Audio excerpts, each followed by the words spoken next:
जापानी सिद्धांत गेंजी जिनबित्सु या चाइनीज़ जो सिद्धांत है सीइंग इज़ बिलीविंग का, जिसमें ये कहा गया कि बाई वेन बूरू ज्ञान, अर्थात 100 बार सुनने से अच्छा है एक बार जाकर देखना। ये ज़रूरी हो जाता है जब हम किसी विषम परिस्थिति से मुकाबला कर रहे होते हैं, और यहाँ हम कोरोना से मुकाबला कर रहे हैं, पूरी जनता कोरोना से मुकाबला कर रही है, और उस वक्त किसी खास विषम परिस्थिति में ही जनता का कोई व्यक्ति पुलिस स्टेशन तक जाता है, अदरवाइज़ वो बाहर नहीं निकल रहा है आवश्यक ज़रूरतों के अलावा। तो हमने वेशभूषा बदली, हम इनकॉग्निटो वहाँ गए विभिन्न पुलिस स्टेशंस में, और वहाँ जाकर इस बात की जांच की कि एक आम आदमी के साथ जो परेशानी में है पुलिस वाले किस तरह का व्यवहार करते हैं।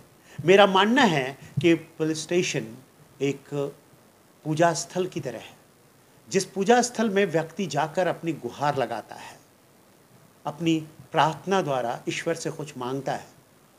24 घंटे सबके लिए ओपन रहने वाला वो स्थल अगर पवित्र ना हो, अगर वहाँ पर सही ढंग से लोगों के साथ व्यवहार ना किया जाए, प्रतिसाद ना दिया जाए, उसका सही ढंग से रिस्पॉन्स ना दिया जाए, तो लोगों का जो मुसीबत के वक्त का मुसीबत ज़्यादा व्यक्ति को जो एक भरोसा मिलना चाहिए लोक कल्याणकारी राज्य में पुलिस प्रशासन से, वो नहीं मिलेगा। और इसीलिए मैंने ये कार्य किया था। मैं 3 पुलिस स्टेशंस में हमारी टीम के साथ गया, डिस्गाइज में, इनकॉग्निटो, वेश बदल कर, और 3 पुलिस स्टेशन में हमें अलग अलग अनुभव आए। 2 पुलिस स्टेशन में बहुत अच्छे अनुभव आए, हिंजेवाड़ी और वाकड़ में।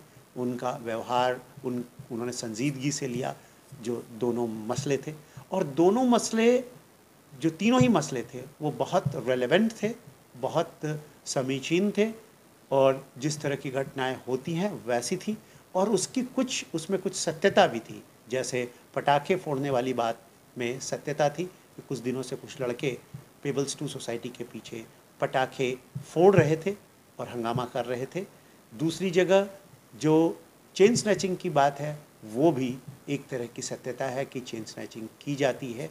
और तीसरी जो बात थी जो एम्बुलेंस के लिए बहुत ज़्यादा पैसे लेने की, लूटने की, ये भी एक सत्य था।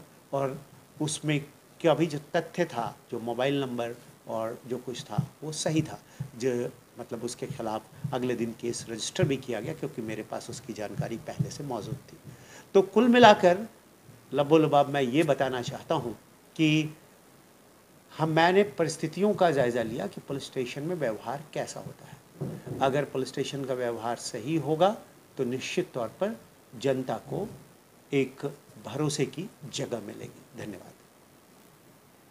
जो पुलिसकर्मी अच्छा काम किए हैं उसको रिवॉर्ड दिया जा रहा है, उसके प्रशस्ति पत्र तैयार किए जा चुके हैं, और जो पुलिसकर्मी ने अच्छा काम नहीं किया, जिन पुलिसकर्मियों ने, उनके लिए जो है वो उनका जो डिफ़ॉल्ट है उसके आधार पर उन्हें सख्त ताकीद अर्थात रिप्रिमांड किया जा रहा है, और भविष्य में अच्छा व्यवहार करने के लिए सूचना दी जा रही है।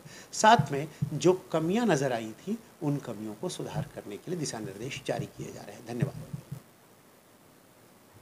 देखिए, मैं एक बात ये बताना चाहूँगा कि ये कभी भी कहीं भी किसी भी रूप में हो सकता है, चाहे वो अवैध धंधे वाले हों, चाहे वो हमारे पुलिस वाले गलत काम करते हों, या फिर वो पुलिस स्टेशन या पुलिस चौकियाँ हों। हम कभी भी वहाँ पहुँच सकते हैं और उनको उनके बारे में हम उनका एक्सप्लेनेशन ले सकते हैं इनकॉग्निटो पहुंचकर, वेशांतर करके। तो ये उन्हें सचेत रहने की ज़रूरत है, पुलिस वालों को भी, और गलत करने वालों को तो अपने सारे गलत धंधे बंद कर देने चाहिए। यही मेरी सूचना है।